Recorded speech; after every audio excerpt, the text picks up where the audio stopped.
দেখো, সকাল সকাল একটা পার্সেল নিয়ে বসে পড়েছি। তো পার্সেলটা আমাকে কে পাঠালো?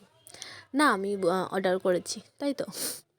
তো বলি, পার্সেলটা কে পাঠিয়েছে? তো যেদিন আমাকে পার্সেলটা দিতে এসেছিলো, তো আমাকে যখন ফোন করেছিল, তো আমার ঠিক মনে পড়ছিল না যে এটা কিসের, মানে কি, আমি তো কিছু অর্ডার করিনি, তো এটা কিসের পার্সেল, কিসের পার্সেল। তো তারপরে হঠাৎ করে যে আমাকে পার্সেলটা পাঠিয়েছে, তো সে আমাকে ফোন করে বলল যে রাই, তোমার জন্য যে একটা পার্সেল পাঠিয়েছি। তো আমি বললাম, হ্যাঁ দি ভাই, আমি তো পেয়েছি পার্সেলটা, তো আমার ঠিক মনে পড়ছিল না, তো থ্যাংক ইউ। তো এবার বলি যে কিসের পার্সেল এটা।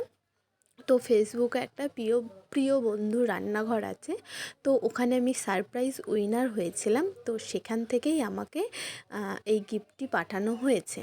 তো আমি কিন্তু গিফটটা পেয়ে সত্যি খুব খুশি।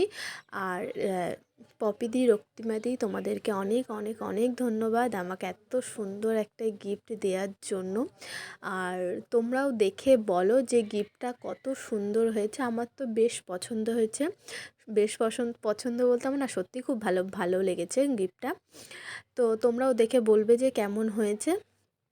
তো এটা প্রিয় বন্ধু, ওই দেখো, দেখতে পেয়েছো, প্রিয় বন্ধু রান্নাঘরের তরফ থেকে আমাকে দিয়েছে। তো তারপর আমি, তো যে পার্সেল দিতে, আমি তো সেদিন বাড়িও ছিলাম না। তো আমি পাশের বাড়ি পিসি আছে, তো আমি বললাম ছোটো, তুমি পার্সেলটা নিয়ে নাও। তো পরের দিন দিতে আসলো।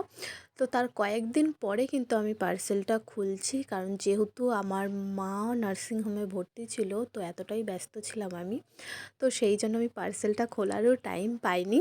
তো তারপর মা আসার পরে, তো তারপরে আমি পার্সেলটা খুললাম। তো দেখে তো আমার সত্যি খুব ভালো লেগেছে। আর তোমাদের কেমন লেগেছে জানিও। এই যে প্রিয় বন্ধুর রান্নাঘর। তো দেখো, এখানে 6টা কাপ আছে, কাপগুলোর কালারটাও যেমন সুন্দর, সত্যি আমার খুব ভালো লেগেছে।